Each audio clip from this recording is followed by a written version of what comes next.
ओम।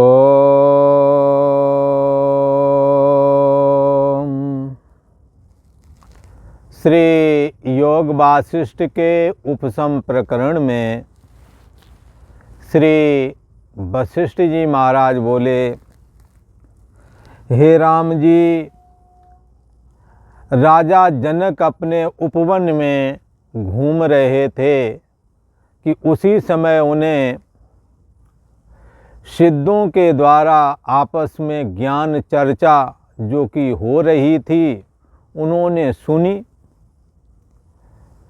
कोई सिद्ध कहता मैं अंतर्यामी आत्मा की उपासना करता हूँ, तो कोई कहता कि मैं जो परम निष्काम तत्व है उसकी उपासना करता हूँ।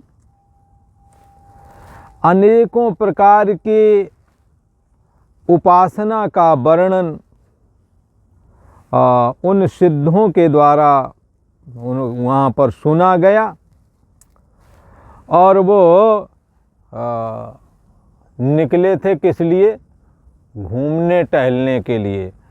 पर संयोग से पूर्व जन्मों के पुण्य के कृपा हुई, पुण्य जागे और उन्हें सिद्ध लोग जो अदृष्ट थे, दिखने में नहीं आ रहे थे, पर उनकी वाणी सुनाई पड़ रही थी।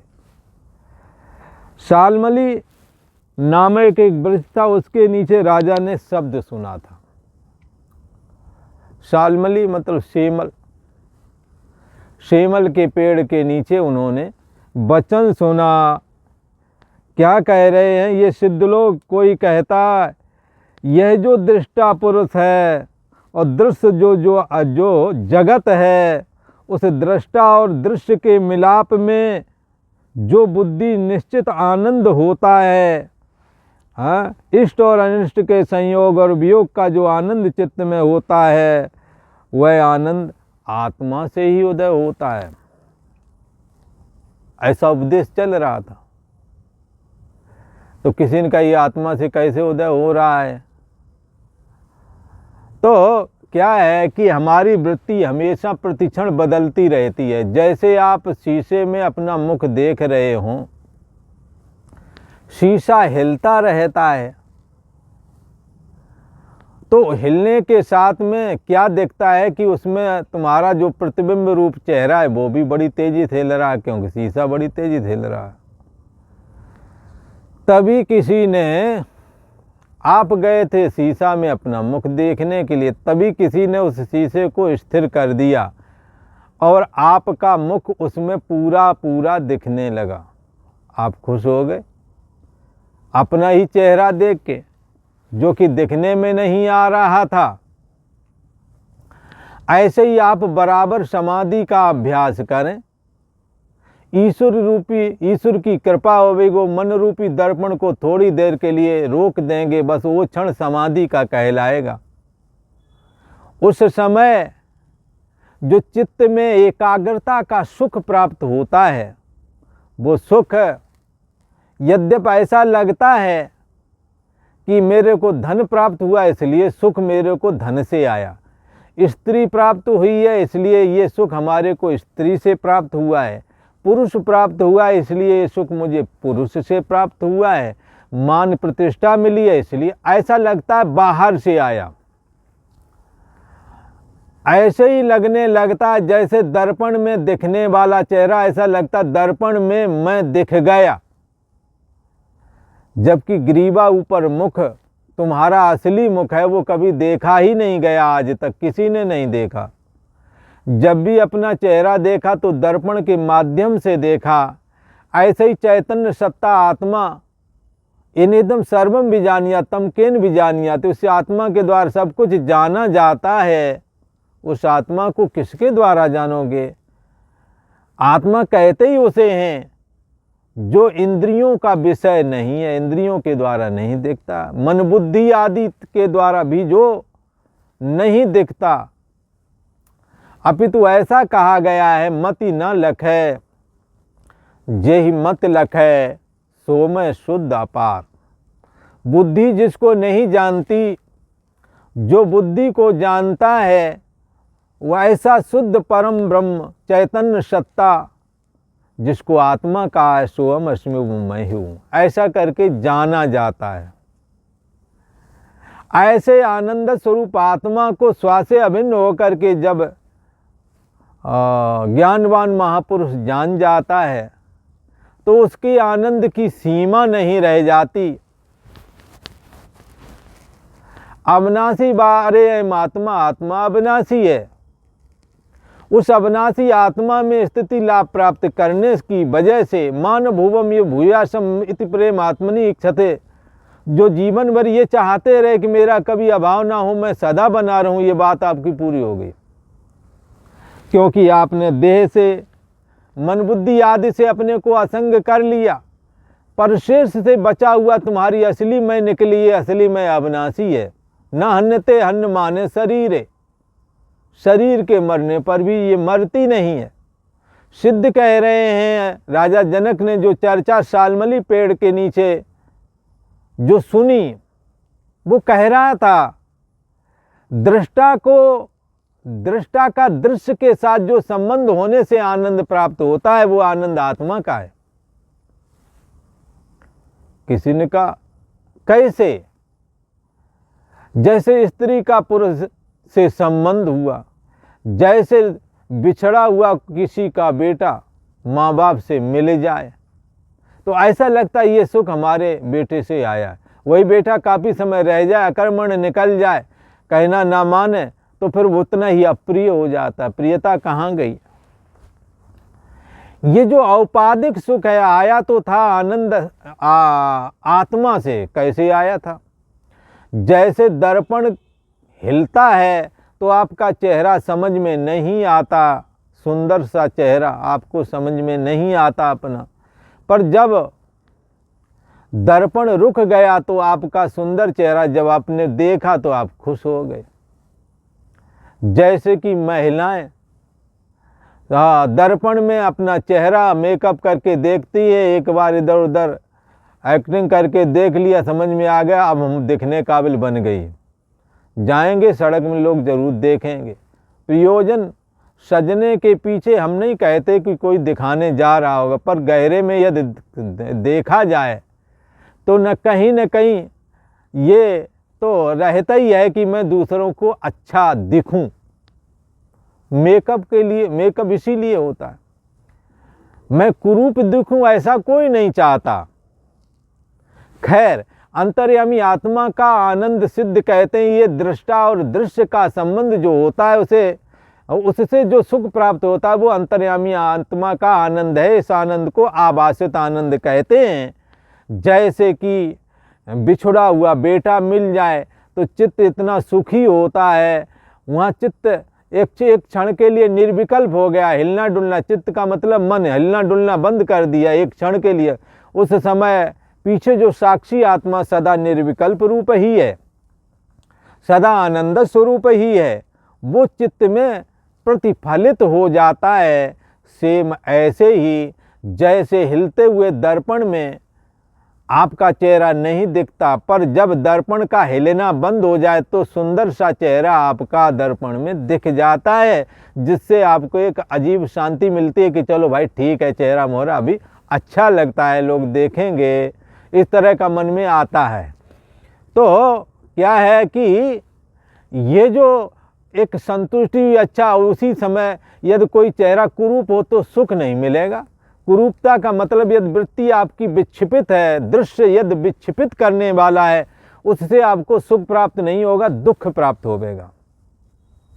और यदि दृष्टा का दृश्य के साथ संबंध हो जाए, वो दृश्य अनुकूल हो, जैसे सुंदर स्त्री, सुंदर पुरुष, सुंदर और भी कोई दृश्य, और भी धन पुत्र स्त्री आदि, मकान दुकान आदि जिनकी आपको बहुत आवश्यकता, वो मिल जाए तो तत्क्षण कुछ समय के लिए बहुत शांति रहती है। ये सुख है जो आया है, ये आनंद आत्मा का ही है। कैसे आया? वृत्ति की एकाग्रता से। कैसी वृत्ति एकाग्र हुई?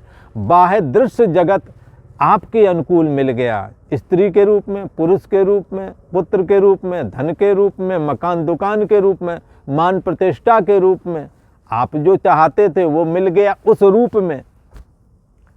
वो चित्त वृत्ति एकाग्र होती है। ये साक्षी आत्मा ही मन पर प्रतिबिंबित हो करके जो सुख महसूस होता है, ये आत्मा का ही आनंद है, ऐसा समझना चाहिए। ये सिद्धों ने कहा। अनेकों प्रकार का वो सिद्ध वार्ता कर रहे थे, तो कोई सिद्ध कह रहा था कि निराभास, जो निराभास और निर्मल है, जो निराभास माने जिसका आभास नहीं होता, जो दिखता नहीं है, और जो निर्मल है जिसमें संसार रूप मल है ही नहीं। और कैसा?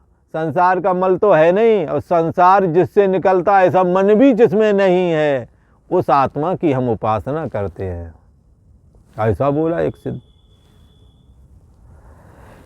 इसी प्रकार एक सिद्ध ऐसा बोला, दृष्टा दृष्टि और दर्शन त्रिपुटी के तीनों, दृष्टा दृश्य दोनों, दृष्टा और दृश्य दोनों के मध्य में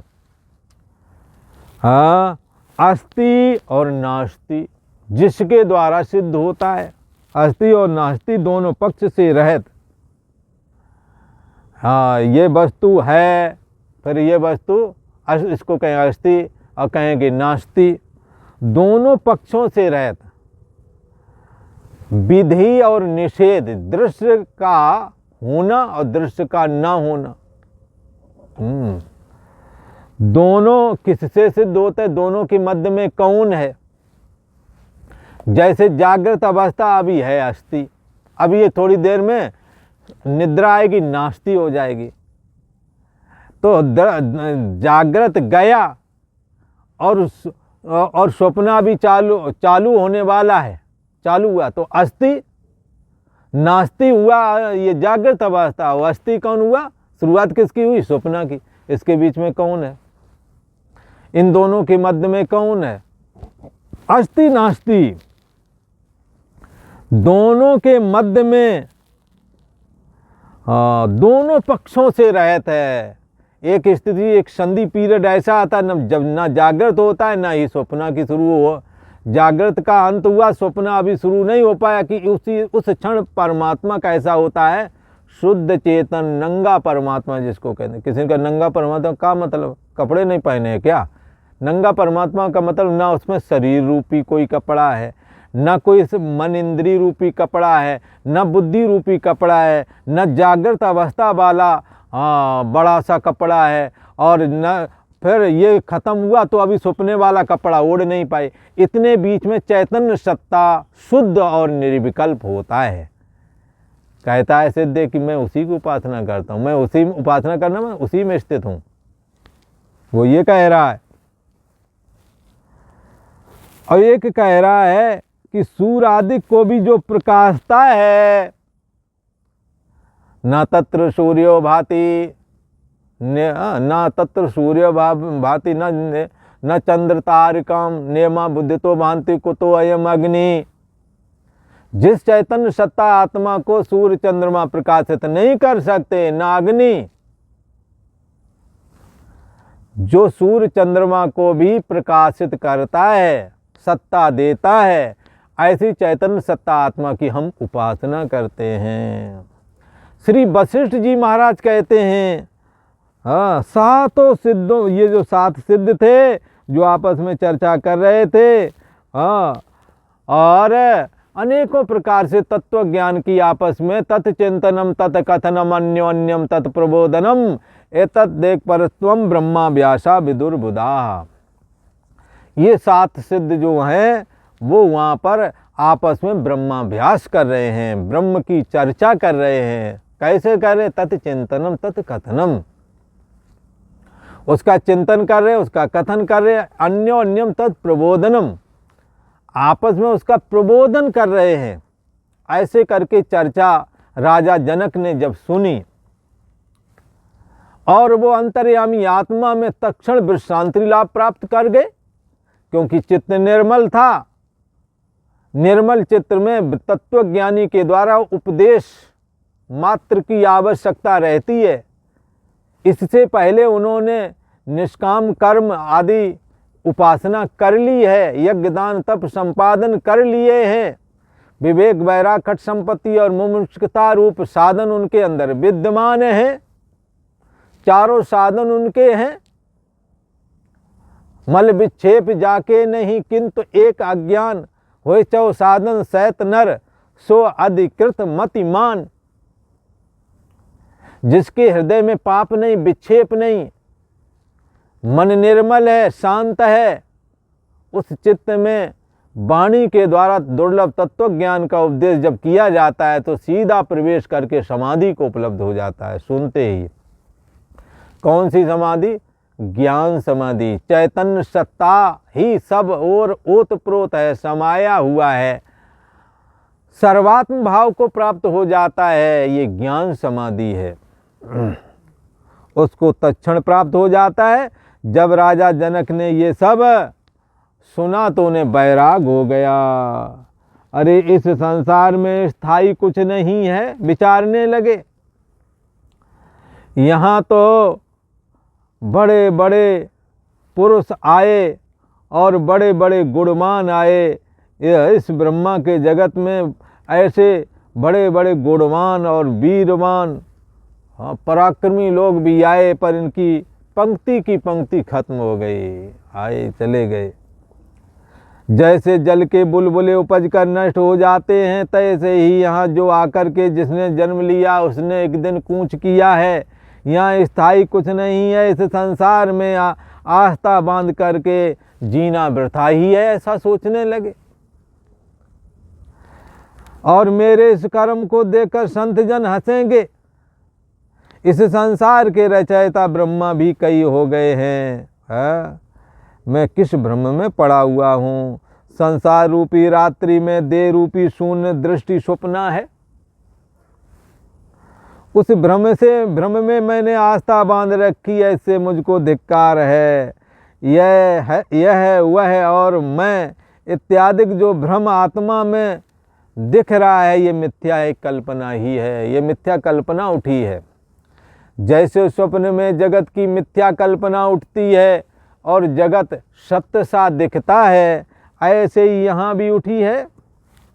अज्ञानियों की नाई में स्थित हुआ हूँ। हे राम जी, राजा जनक कहता है कि अहंकार रूपी पिशाच करके क्षण क्षण में आयु व्यतीत होती चली जा रही है, पर मैं आत्मा में विश्रांति लाभ प्राप्त ना कर सका। अरे देखते हुए भी मैं नहीं देख पा रहा हूँ इस आत्मा को। सबको देखने वाला एनेदम सर्वम विजानियात, देखते हुए भी नहीं दिखती है चैतन्य सत्ता आत्मा। सबको देखने वाली यही है, इसके अलावा कोई दूसरा नहीं। देखते हुए भी ये नहीं दिखती। काल की गति बड़ी सूक्ष्म है, जो सबको चरण के नीचे दबा देता है।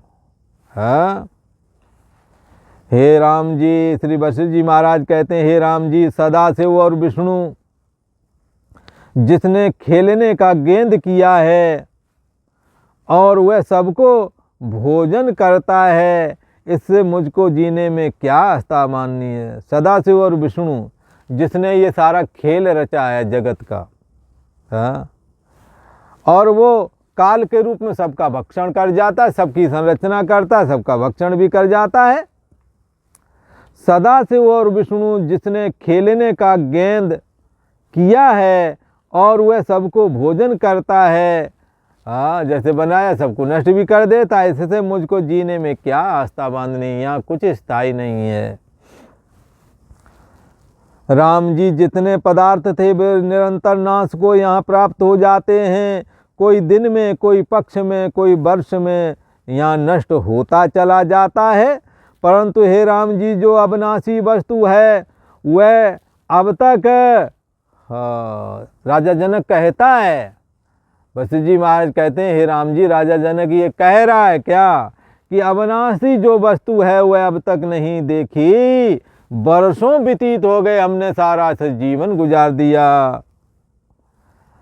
जीवों की चित्त रूपी नदी में भोगों की तृष्णा रूपी तरंगें उठती हैं, उछलती हैं, शांत कदाचित नहीं होती। अब ये कर लें वो कर लें, ऐसी मन की तरंगें उठती ही रहती हैं।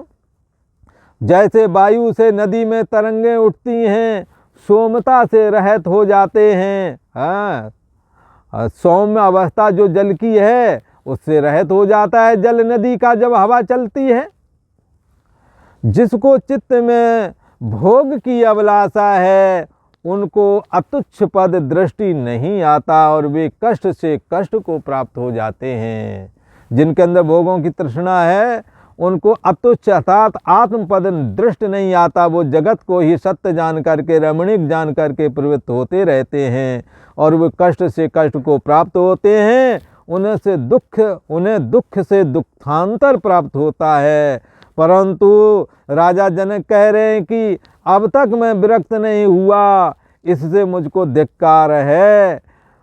इससे मैं अब इस संसार से आसक्ति रहित होकर के अर्थात वैरागवान होकर के इस दुर्लभ तत्व ज्ञान के चिंतन को करूँगा, आत्मा में विश्रांति लाभ प्राप्त करूँगा, ऐसा राजा जनक कह रहे हैं। और आज इतना ही, आगे का प्रसंग आगे वाले एपिसोड में आपको सुनने को मिलेगा। ओ